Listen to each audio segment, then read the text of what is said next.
Aikwe, I'm Alita, and this is my channel, The Midnight Librarian, and today I will be doing my TBR for January 2023.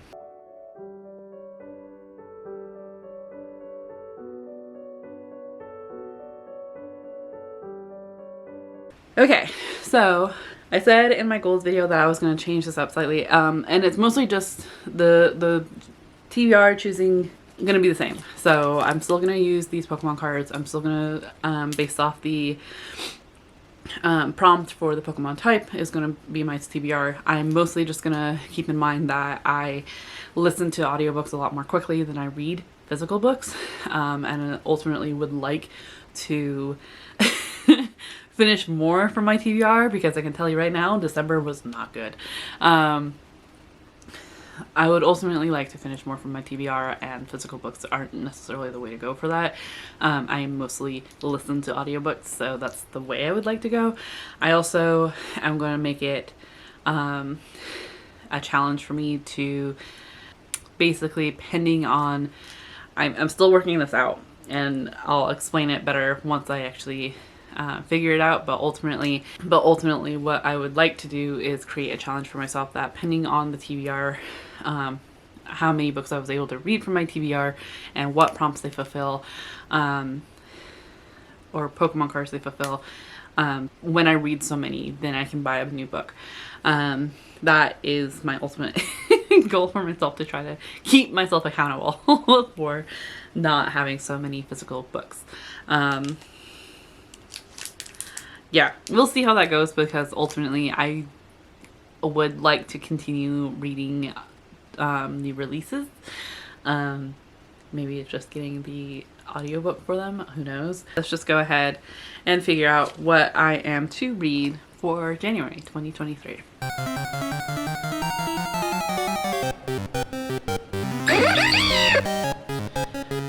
Spoobat, which is a psychic, so that's a thriller. Which is great, because I've been wanting to read a thriller. This has been on 3 TBRs now. I am determined to read it. But that is Daisy Darker by Alice Feeney.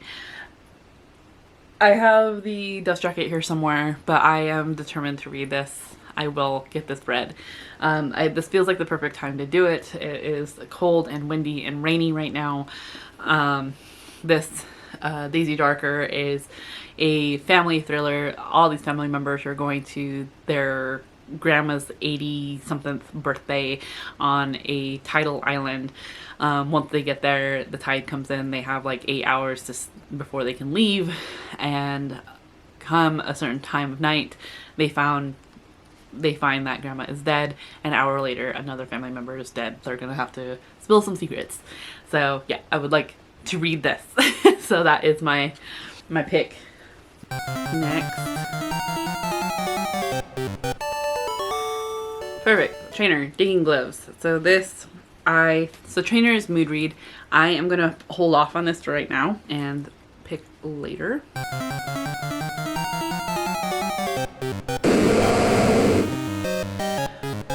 Ursaring, which is a normal type, which is to read a contemporary.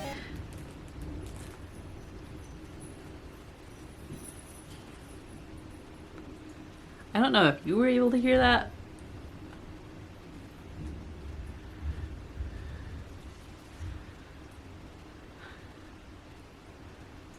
So I don't know if my audio was able to pick that up, but we're having a major storm right now, and that was thunder. So this is exciting, because I also need to go to the store, and I think it's lightening up a bit. So Ursaring is a contemporary, which I think I'm going to do. I'm not sure yet. Let's see. Let me go. I'll probably end up doing Venomous by Christy Wilcox. This is a nonfiction about some venomous animals. Got it on Libro. It sounded interesting. It has a jellyfish on the cover, so it's kind of just, yeah. So that's my pick for that one.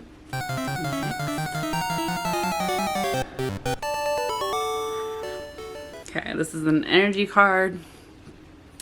Fighting energy cards. So for energy cards, it's to read a book with this color on the cover. So when I started this book, and let's see, there's several books I could use for this, and I'm just looking through my Libro library just because I do have quite a bit on here, and I think what I'm gonna go ahead and do is that this was one that I had been listening to and just kind of stopped, but I would like to continue listening to it, and that is House of Hunger by Alexis Henderson. This was a literally did book club pick for I think November or October, but basically it is following a young woman who is interested in becoming a blood maid to a noble house, the House of Hunger, and kind of explores like this world a bit. I've heard good things about it. For some reason I just wasn't feeling it at the time, so I'm hoping I'm feeling it now.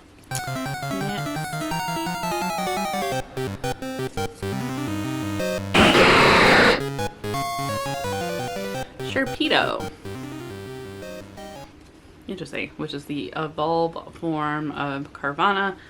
So for this one, for water, it's to read a book that is set in or around water. And I think for this one, I'm going to read Dead Water by S.A. Fletcher. From the author of A Boy and His Dog at the End of the World comes a haunting, suspenseful story of isolation, dread within a small island community. There's something in the water. On the edge of a northern Atlantic lies a remote island. The islanders are an outwardly harmonious community, but all have their own secrets, some much darker than others. When a strange disorder begins to infect them all, those secrets come to light. Ferry service fails and contact with the mainland is lost. Rumors begin to swirl as temporary inconvenience grows into a nightmarish ordeal. That's all I know. That's all I want to know. So for Sharpedo, Dead Water.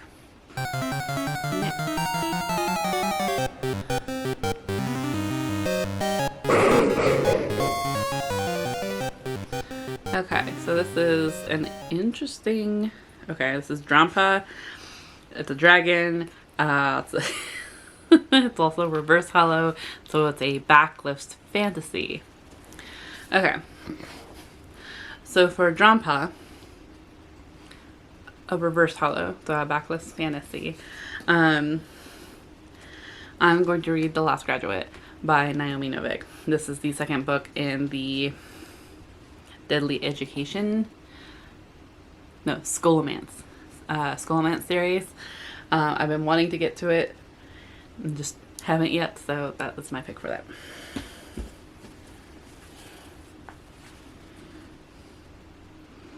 I guess I didn't explain that, huh? So, whoops. So The Last Graduate is a sequel to Deadly Education. The Last Graduate follows a young girl who's in this school called the Scholomance. The Scholomance is a school built for students in particular of magical ability so that they are less likely to die, because in the real world, I guess, there's things that are after them because they're coming into their powers. However, they still die in this school because all these folks who are coming into their powers are in the Scholomance school. Things are attracted to the school, and basically in the Deadly Education, we are following them in their junior year, which is interesting, as they try to figure out how to survive, essentially. They're still trying to figure out how to survive. Factions are being made. Folks are dying. Monsters are slipping into the school. There are no teachers. It's a really interesting. I really enjoyed it. It was a little bit slow, but ultimately I really did enjoy it. So I'm hoping I'll enjoy this one as well. And I've heard good things from folks. So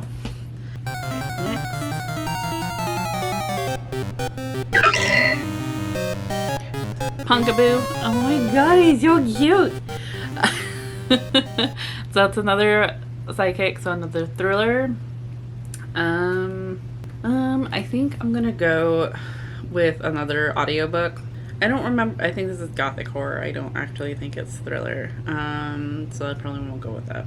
Okay, I'm counting this. It may not be it, but a thriller, but that's what I'm counting it as. So for Punkaboo, I'm gonna do The Hacienda by Isabel Cañas. This is Mexican Gothic meets Rebecca, which I have yet to read either one of those, but I will hope to at some point. During the overthrow of the Mexican government, Beatrice's father was executed and her home destroyed when handsome Don Rodolfo Solorzano proposes. Beatrice ignores the rumors surrounding his first wife's sudden demise, choosing instead to seize the security that his estate in the countryside provides. She will have her own home again, no matter the cost. So,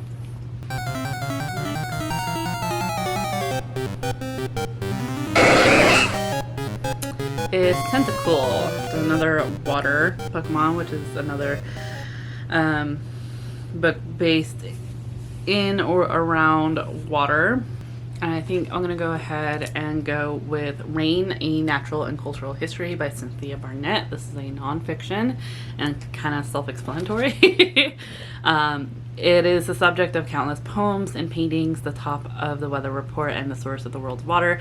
Yet, this is the first book to tell the story of rain. Rain begins 4 billion years ago with the torrents that filled the oceans and weaves together science. The true shape of a raindrop, the mysterious of frog and fish rains, with the human story of our ambition to control rain from and ancient rain dances to attempts to blast rain out of the sky with mortars. Rain is also a travelogue, taking readers to Scotland to tell a surprising story of the Macintosh raincoat, and to India, where villagers extract the scent of rain from the monsoon-drenched earth and into perfume. So, yeah, this sounds like it would be really fun. Next is Emolga, which is a lightning Pokemon, which is to read a quick read, whatever that means to me, which I think I will go ahead and do The Sprite and the Gardener by Ree Abrego and Joe Witt. So I have yet to haul this. You will see it again soon. But this is a graphic novel that I picked up because of Allison from AllisonPaiges. And basically we are following Wisteria, an ambitious, kind-hearted sprite, as she unearths a long-forgotten magical talent to help a young human grow her garden. Bursting with whimsical art and vibrant colors, The Sprite and the Gardener is a beautiful, gentle fantasy about blossoming gardens and budding friendships. So this sounds really adorable and the perfect thing to go into the new year with. Next,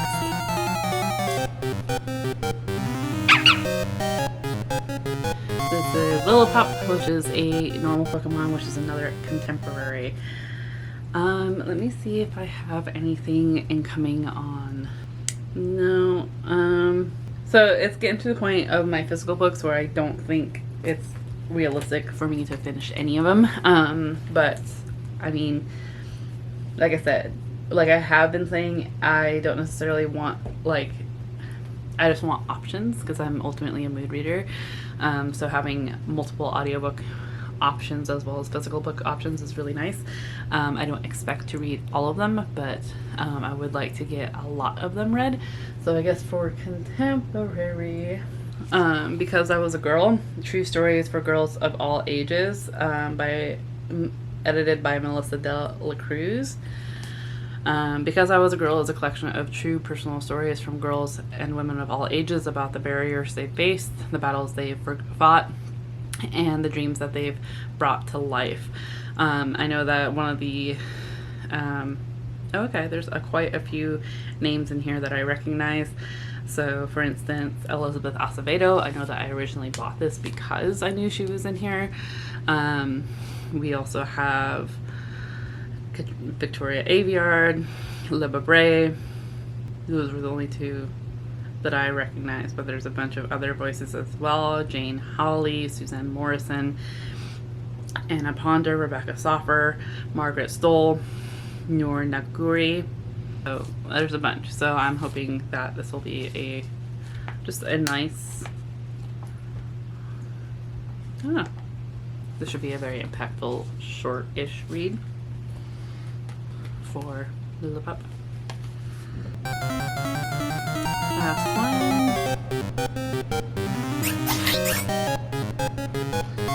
Appling, which is a grass Pokemon. So the grass is to read something with some kind of flora on the cover. I am gonna go with a half-built garden by Ruthana Amaris. This is a science fiction, and it has a dandelion on the cover, as well as earth.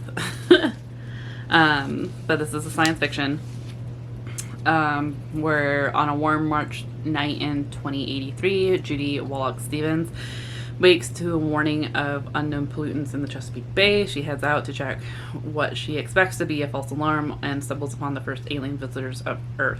These aliens have crossed the galaxy to save humanity, convinced that the people of Earth must leave their ecologically ravaged planet behind and join them among the stars, and if humanity doesn't agree, they may need to be saved by force. So this was one of my anticipated releases of 2022 that I just haven't got to get to. It's a gorgeous cover. So yeah, that is my pick for Applin. Okay, so I think I just have this trainer card, which is a mood read, and I think I'm just going to save that because I still have, it's not yet January, so I still have a Libro credit that I will have, as well as possibly an ALC. So an advanced listener's copy, so I may just save it for one of those, or possibly a Libby audiobook that I'm hoping will come in. I might just save it for another audiobook. So I thought this was pretty good in terms of dispersing it from physical books to audiobooks. So we have 5 physical books here, and a good mix of fantasy, sci-fi, nonfiction, and thriller, which I think is nice, and the same with the audiobooks. So I think this will be nice. I think this will be good. I have a better, I think, grasp of being able to handle this TBR, hopefully. So yeah. Yeah. And hopefully, like I said, I think I'm going to have a new way of, if I am able to buy a book. So basically, like, I have to read so many books from TBRs. We'll see. We'll see how that works. But I'm still figuring it out. So, alright. Otherwise, if you made it this far in the video, be sure to give it a thumbs up. And leave a... Let's do a... Is there a dandelion? I want there to be a dandelion, but let's go ahead and leave an earth emoji. Why not? Just because I'm looking at a half-built garden at the top. So let's do that. Otherwise, I hope to see you in another video very soon, and I hope that you are in the mental mindset to enjoy your reading. Chew.